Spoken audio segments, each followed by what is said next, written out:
Hello guys, स्वागत है आप सभी का हमारे न्यू ब्लॉग में। तो ये है संतान सप्तमी की पूजा हो रही है, भाभी लोग कर रही हैं, जो कि स्टार्ट हो चुकी है। आप लोग देख सकते हैं। मैं व्रत नहीं थी।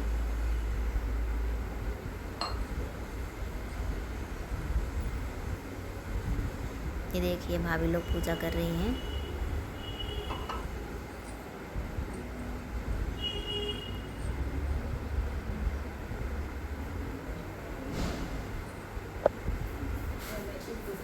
मैं व्रत नहीं थी बट पूजा में शामिल थी। देखिए आप लोग, कथा स्टार्ट हो चुकी है। उनके नगर में विष्णुगुप्त नाम का एक ब्राह्मण रहता था। उसकी पत्नी, उसकी स्त्री का नाम द्रतमुखी था। वह भी अत्यंत रूपवती सुंदरी थी। राजा और ब्राह्मणी ने अत्यंत प्रेम था। एक दिन वे दोनों सरयू नदी में स्नान करने के लिए गए। वहां उन्होंने देखा कि अन्य बहुत सी स्त्रियां सरयू नदी में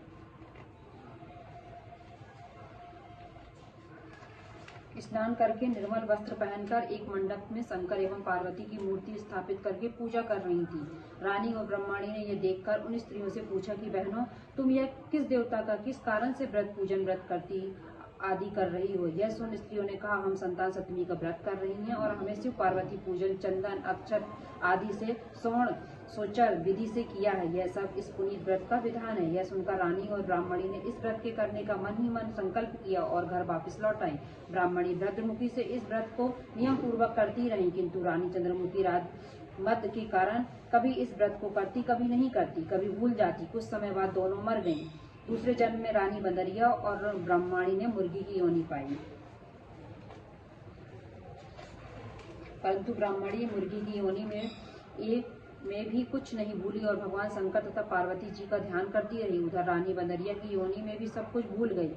थोड़े समय के बाद दोनों ने यह देह त्याग दी। अब इसका तीसरा जन्म मनुष्य योनि में हुआ। उस ब्रह्माणी ने एक ब्राह्मणी के यहाँ कन्या के रूप में जन्म लिया। उस ब्राह्मण कन्या का नाम भूषण देवी रखा गया तथा विवाह गोकुल निवासी अग्निशील ब्राह्मण से कर दिया गया। भूषण देवी इतनी सुंदर थी कि वह आभूषण रहित होते हुए भी अत्यंत सुंदर लगती थी। कामदेव की पत्नी रति भी उसके सम्मुख लजाती थी। भूषण देवी के अत्यंत सुंदर सर्वगुण संपन्न चंद्रमा के समान धर्मवीर कर्मनिष्ठ सुशील स्वभाव वाले 8 पुत्र उत्पन्न हुए। यह सब शिव जी के व्रत का पुनीत फल था। दूसरी ओर शिव विमुख रानी के गर्भ से कोई भी पुत्र नहीं हुआ। यह संतान दुखी रहने लगी। रानी और ब्रह्माणी जो प्रति पहले जन्म में थी वह अब भी बनी रही। रानी जब वृद्ध अवस्था को प्राप्त होने लगी तब उसने गूंगा, बहरा तथा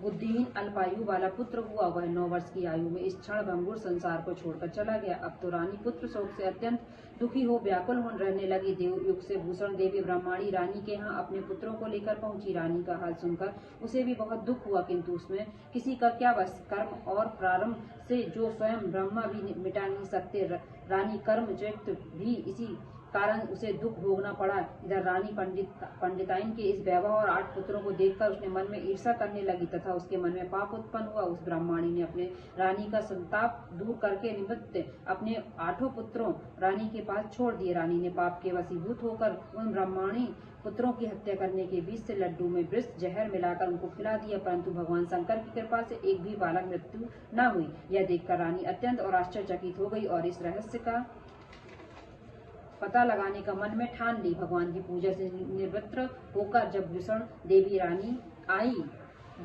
तो रानी ने उससे कहा कि मैंने तेरे पुत्रों को मारने के लिए इनमें जहर मिलाकर लड्डू खिला दिया, किंतु इनमें से एक भी नहीं मरा। तूने कौन सा दान पुण्य व्रत किया है जिसके कारण तेरे यह पुत्र नहीं मरे और तू नित्य नए भोग रही है। तेरा भाग्य सौभाग्य है। इनका भेद तू मुझे निष्कपट होकर समझा, मैं तेरी बड़ी ऋणी रहूंगी। रानी ने ऐसे दीन वचन सुनकर भूषण ब्रह्माणी कहने लगी, सुनो, तुमको 3 जन्म का हाल कहती हूँ, सो ध्यान पूर्वक सुनना। पहले जन्म में तुम राजा नहुष की पत्नी थी और तुम्हारा नाम चंद्रमुखी था, मेरा भद्रमुखी था और ब्रह्माणी था।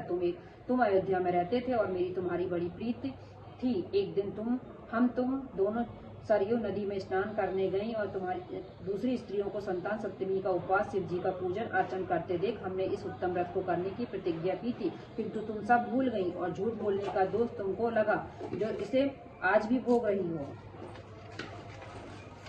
मैंने इस व्रत को आचार विचार सहित नियम पूर्वक सदैव किया और आज भी करती हूँ। दूसरे जन्म में तुमने बंदरिया का जन्म लिया तथा मुझे मुर्गी की योनि मिली। भगवान शंकर की कृपा से इस व्रत के प्रभाव तथा भगवान को इस जन्म में न भूली और निरंतर उस व्रत को नियमानुसार करती रही। तुम अपनी बंदरिया के जन्म में भी भूल गई। मैं तो समझती हूँ कि तुम्हारे ऊपर यह जो भारी संकट है उसका एकमात्र यही कारण है कि दूसरा कोई इसका कारण नहीं हो सकता। इसलिए मैं तो कहती हूँ कि आप भी संतान सप्तमी के व्रत को विधि विधान सहित करिए, जिससे तुम्हारा यह संकट दूर हो जाए। लोमस ऋषि ने कहा, हे देव की भूषण, ब्राह्मणी के मुख से अपने पूर्व जन्म की कथा तथा व्रत संकल्प इत्यादि सुनकर रानी को पुरानी बातें याद आ गई और पश्चाताप करने लगी तथा भूषण ब्राह्मणी के चरणों में पड़कर क्षमा याचना करने लगी। भगवान शंकर पार्वती जी की अपार महिमा के गीत गाने लगी। उस दिन से रानी ने नियमपूर्वक संतान सप्तमी का व्रत किया,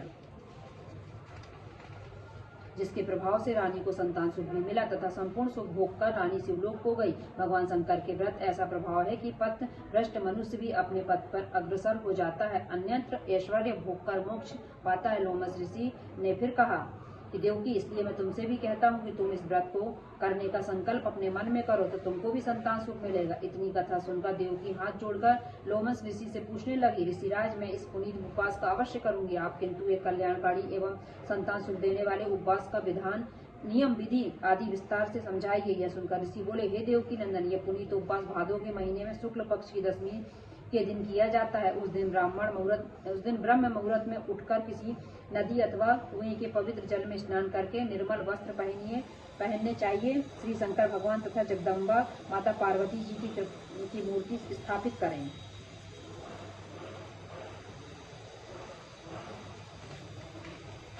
इन प्रतिमाओं के सम्मुख सोने चांदी के तारों तथा अथवा रेशम एक गड्ढा बनवावें, जो गड्ढे में 7 गांठें लगानी चाहिए। इस गड्ढे को धूप दीप अन्य अष्टगंध से पूजा करके अपने हाथ में बांधे और भगवान शंकर से अपनी कामना सफल होने की प्रार्थना करें। तदंतर 7 कुआं बनाकर भगवान का भोग लगावे और 7 ही कुएं यथाशक्ति सोने अथवा चांदी की अंगूठी बनवाकर इन सबको एक तांबे के पात्र में रखकर उनका सोचार विधि से पूजन करके किसी सदाचारी धर्मनिष्ठ पात्रा ब्राह्मण को दान देवे। उसके पश्चात 7 कुआं स्वयं प्रसाद के रूप में ग्रहण करें। इस प्रकार से व्रत का पारायण करना चाहिए प्रति साल की शुक्ल पक्ष की सप्तमी के दिन। हे देवकी, इस व्रत को किस प्रकार नियम पूर्वक करने से समस्त पाप नष्ट हो जाते हैं और भाग्यशाली संतान उत्पन्न होती है तथा अंत में शिवलोक की प्राप्ति होती है। हे देवकी, मैंने तुमको संतान सप्तमी का व्रत संपूर्ण विधि विधान विस्तार सहित वर्णन किया है, उसको अब तुम नियम पूर्वक करो, जिससे तुमको उत्तम संतान पैदा होगी। इतनी कथा कहकर भगवान आनंद कंद श्री कृष्ण ने धर्मा अवतार युधिष्ठिर से कहा कि श्री लोमश ऋषि इसी प्रकार हमारी माता को शिक्षा देकर चले गए। ऋषि की कथा अनुसार हमारी माता देवकी ने इस व्रत को नियम अनुसार किया, जिसके प्रभाव से हमें संतान उत्पन्न हुई। यह व्रत विशेष रूप से स्त्रियों के लिए कल्याणकारी है, परंतु पुरुषों को भी समान रूप से कल्याणदायक है। संतान सुख देने वाला, पापों का नाश करने वाला यह उत्तम व्रत है। इसे स्वयं भी करें और दूसरों से भी करा लें। नियम पूर्वक जो कोई इस व्रत को करता है और भगवान शंकर एवं पार्वती के सच्चे मन से आराधना करता है, निश्चय ही अमर पद पैदा करके अंत में शिवलोक को कथा पढ़ रही है भाभी। बोलो शंकर भगवान की कथा समाप्त हो चुकी है।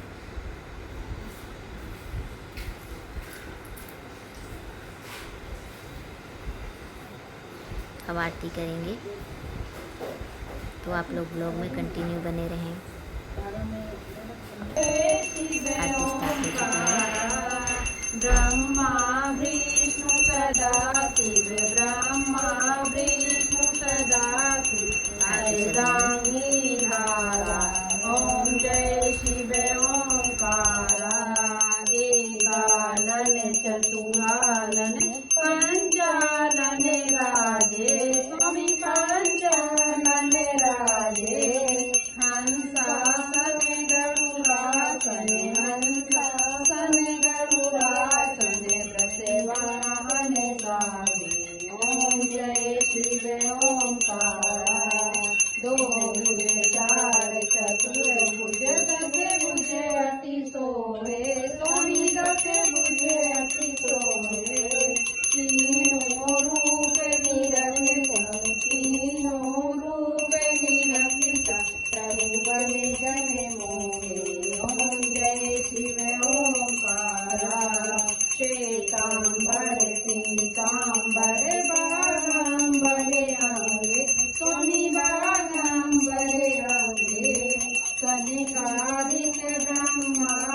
सनकादिक ब्रह्मादिक भूतादिक गंगे ओम जय शिव ओंकारा परमेश्वरी कमंडल चक्र त्रिशूल धरता स्वामी चक्र त्रिशूल धरता जग करता जग हरता जग करता जग हरता जग पालन करता ओम जय शिव ओंकारा ब्रह्मा विष्णु सदा शिव जानते अभिवेता स्वामी जानते विवेका प्रणवाक्षर में शोभित प्रणवाक्षर में शोभित ये तीनों एका ओम जय शिव ओंकारा गुण स्वामी की आरती जो कोई नर गावे स्वामी जो कोई नर गावे करत शिवानंद स्वामी करत शिवानंद स्वामी सुख संसार गावे ओम जय शिव ओंकारा जय शिव ओंकारा स्वामी जय शिव ओंकारा ब्रह्मा विष्णु सदा शिवसारं भूतेन्द्रं सदा वसन्तं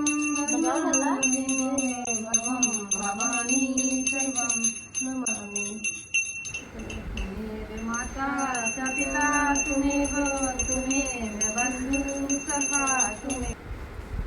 आरती समाप्त हो चुकी है। अब हवन की तैयारी करेंगे और भाभी लोग हवन करेंगी।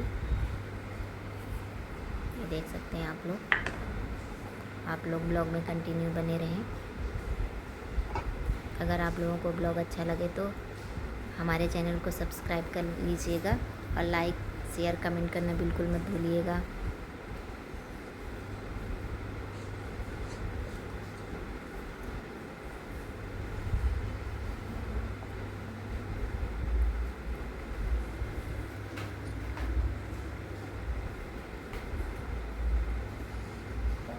दूध वाले फल का करना है।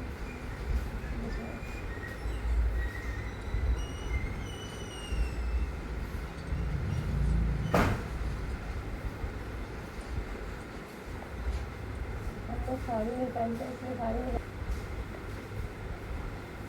स्टार्ट हो चुका है हवन।